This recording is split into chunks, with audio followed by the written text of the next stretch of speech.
अस्सलाम वालेकुम dear students. आज हम पढ़ेंगे न्यू चैप्टर न्यू बुक का जो है माइटोकॉन्ड्रिया टॉपिक पढ़ेंगे। इससे पहले हम जो डिस्कस कर चुके हैं राइबोसोम्स के बारे में। अच्छा, माइटोकॉन्ड्रिया क्या है? देखो, माइटोकॉन्ड्रिया जो है इसको सिंगल कहते हैं माइटोकॉन्ड्रियन। आपने सुना है बचपन से पावर हाउस ऑफ सेल, वो ये होता है। इसको डिटेल में देखते हैं।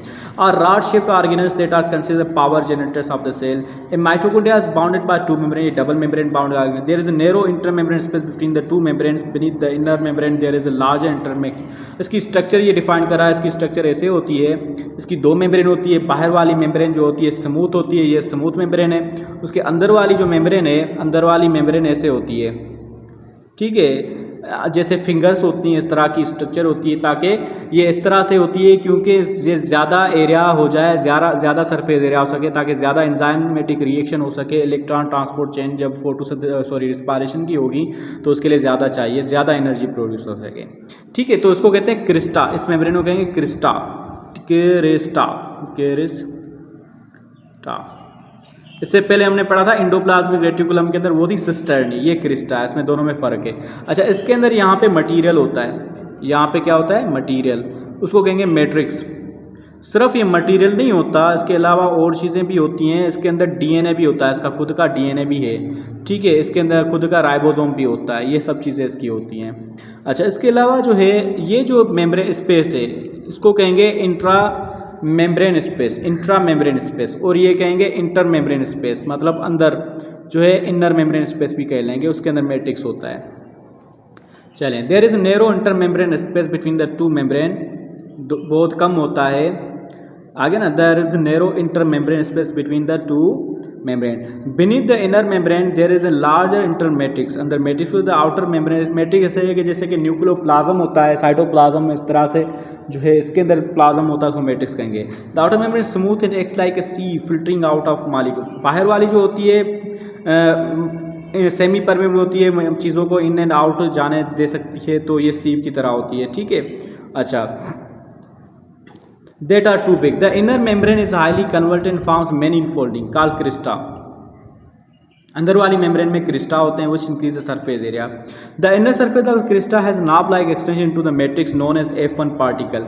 इनर मेम्ब्रेन में जो है F1 पार्टिकल होते हैं जो प्रोटीन सिंथेसिस ATP फॉर्मेशन करवाते हैं। These particles actually the enzyme called ATP synthetase होते हैं। Other complex are also found in mitochondria membrane. दूसरे जो है मेम्ब्रेन के अंदर पाए जाते हैं। ये जो स्ट्रक्चर है ये अंदर वाली क्रिस्टा, इसके ऊपर की बात कर रहा है, ठीक है। इसके ऊपर की बात कर रहा है कि F1 पार्टिकल मौजूद होते हैं, ठीक है, जो क्या करते हैं? ATP सिंथेसिस का काम करते हैं। अच्छा, विच सर्व्स, दूसरे क्या हैं? Which serves as electron carriers होते हैं कुछ, इसके अंदर इलेक्ट्रॉन ट्रांसपोर्ट चेन में हेल्प करते हैं। अब इलेक्ट्रॉन ट्रांसपोर्ट चेन क्या है ये समझ में नहीं आ रही होगी आपको।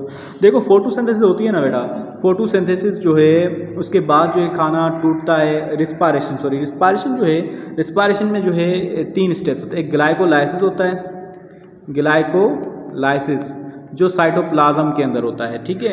उसके बाद होता है क्रेब्स साइकिल जो होता है मैट्रिक्स के अंदर, माइटोकॉन्ड्रिया की मैट्रिक्स के अंदर। तीसरा जो स्टेप होता है, तीसरा जो है इलेक्ट्रॉन ट्रांसपोर्ट चेन, ठीक है। फाइनली जो ATP बनती है NADP से, ठीक है, FAD से, वो होता है इसके अंदर जो क्रिस्टा के अंदर, तो उसकी बात कर रहा है। A mitochondria has its own circular DNA, इसका खुद का DNA होता है। Similar to the DNA of prokaryotes की तरह होते हैं। All kinds of RNA 70 is ribosomes, ये सारे इसके अंदर होते हैं, ठीक है। क्योंकि एक्चुअली ये है कि ये एसोसिएशन के दौरान माइटोकॉन्ड्रिया बना था। एक बैक्टीरिया था, एक बड़ा, उसने एक छोटे बैक्टीरिया को अपने अंदर इंगल्फ किया। अब कैसे हो गया? जो है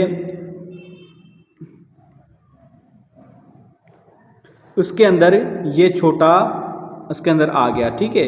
तो इस तरह से अब जो है इसको किल नहीं किया, इसको रहने दिया, वो एक्टिवली रहने दिया। फिर ये खुद रिप्लिकेट किया, इसने खुद के अंदर रिप्लिकेट किया, और ये जो है इसने भी रिप्लिकेट किया। इस तरह से कहानी चलती गई। तो फाइनली जैसे इसने बाहर निकलने की एबिलिटी ख़त्म कर ली, तो ये डिपेंड करने लगा खाने के लिए इस पर, और ये अपना खाना बनाता रहा, एनर्जी बनाता रहा। तो ये एक्टिव हो गया एज ए माइटोकॉन्ड्रिया, और ये पूरा सेल हो गया। इस तरह से जो है यूकैरियोटिक सेल बने थे और माइटोकॉन्ड्रिया। तो जो प्रोकैरियोट्स के अंदर जो चीज़ें होंगी वो इसके अंदर ज़रूर होंगी। इस तरह का और भी एक ऑर्गेनल है, वो हम आगे पढ़ेंगे, ठीक है।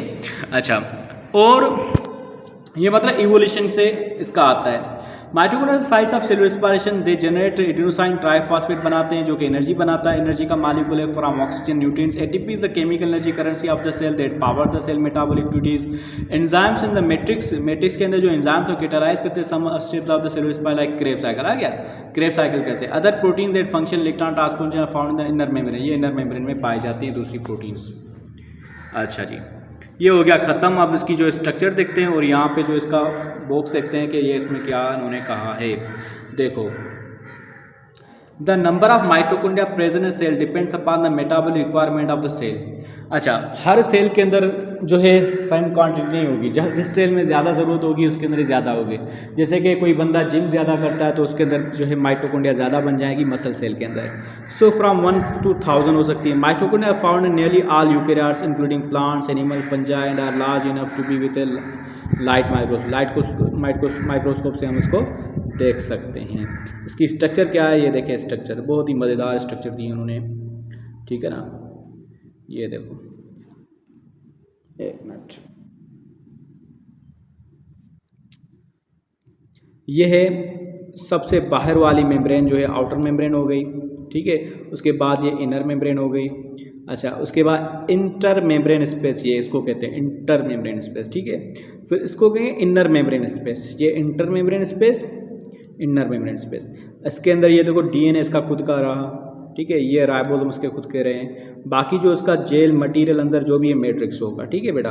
अच्छा, अब ये जो है F1 पार्टिकल की बात कर रहा है, ये है F1 पार्टिकल, इसके अंदर ये सारे F1 पार्टिकल मौजूद हैं। तो इस तरह की स्ट्रक्चर होती है। अंदर वाली मेम्ब्रेन को क्रिस्टा कहा गया है। This all about it. Outer membrane, उसके बाद इनर मेम्ब्रेन, फिर जो है inner membrane, inter membrane space, ये सब कुछ इसके बारे में आई होप के समझ में आ गया होगा। ये पूरा टॉपिक मज़ीद ऐसी वीडियोस देखते रहें, न्यूबी आती रहेंगी, सारे चैप्टर्स क्लियर करवाएं फर्स्ट से लेके अभी तक हो रहा है। आप देखें प्लेलिस्ट के अंदर पुराने दूसरे वीडियोस भी देखें, इंशाल्लाह मज़ा आएगा। बहुत शुक्रिया।